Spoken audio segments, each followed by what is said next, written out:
Path of the Warrior is basically a VR version of Streets of Rage. To beat up the comical looking enemies, you can punch, kick, and also use a variety of different weapons. You must actually hold the trigger buttons down to make a fist, so it does feel pretty real when you land a punch. The enemies react appropriately to your fist point of impact too. Their face will be forced either left or right, depending on the direction of your swing, and you can also uppercut them, which sends them flying into the air if they are low on health. Kicking is less impactful though, not damage wise, but immersion wise, as all you do is press a button and then your character will automatically kick. Kicking does have its advantages too though, as it allows you to hit enemies that are a bit further away from you, and it also allows you to disable some of the enemy's attacks, like when they skid along the floor towards you. You can also do a spin kick attack for when a bunch of enemies surround you, but this is the most unrealistic move in the game, and honestly, I rarely used it, as it did break the immersion quite a bit. There is so many different objects that you can use as weapons in the game, but they don't really handle any differently from one another, although some such as knives do deal more damage. It's still a lot of fun to mess around with them though,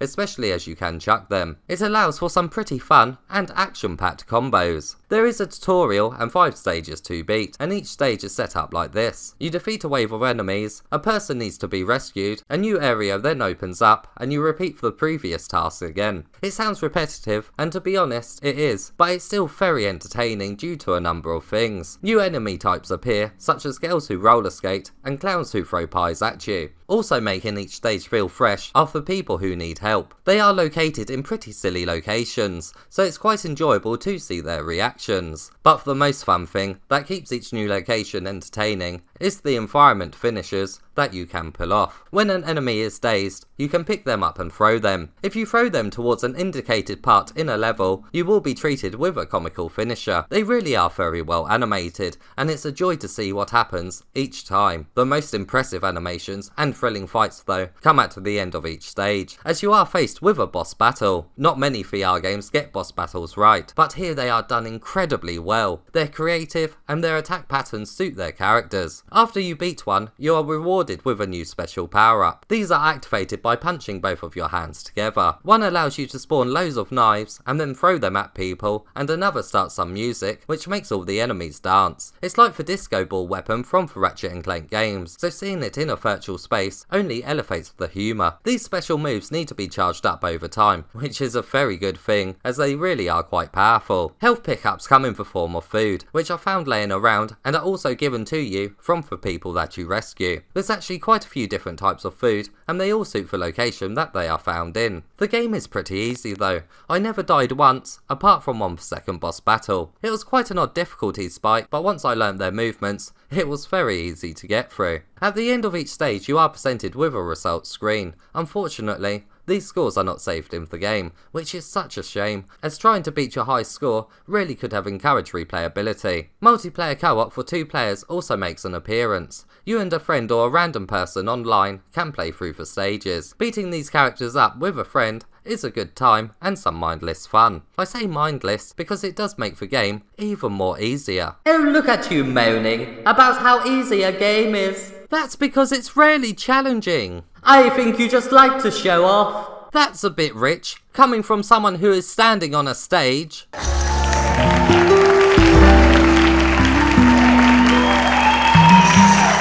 At the end of most of the stages is a break time where a few minigames can be played. These break time areas are in the same locations as the main stages. The minigames include darts, a game of pool where you use a bat, and an arcade machine installed with a breakout game. These minigames, just like the main game, are on the easy side. Still though, they are very much welcomed little distraction, and are fun to participate in, mainly due to their variety. Beating the minigame's high scores rewards you with concept art, music, and character models that can be viewed from the main menu. Completing the main stages also rewards you with these extras, but honestly, I'm not sure if you have to get a high score in a stage, or just have to replay them again and again to unlock everything, because after my first playthrough, I had beat every stage and most minigames, but still had loads left to unlock. If anyone knows the unlockables requirements, please could you leave a comment below. You're asking people to help out with a review? How lazy. I rarely ask for extra information in these videos, and what do you mean I'm lazy? I do a lot more here than you do. Well, why don't you try standing on a stage and being quiet for the majority of the review? It's not as easy as it looks.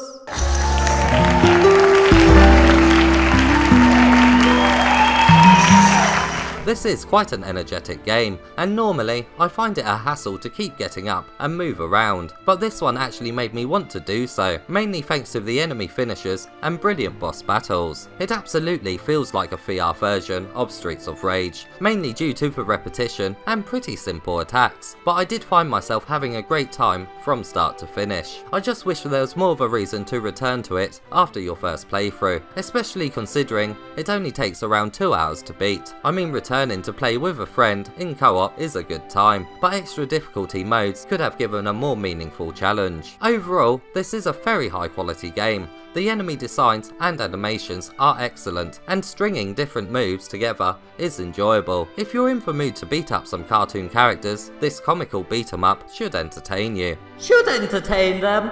Our audience is looking for confidence in a review. I hope you get updated into this game as a character, Mr. Oculus, so that I can do this to you.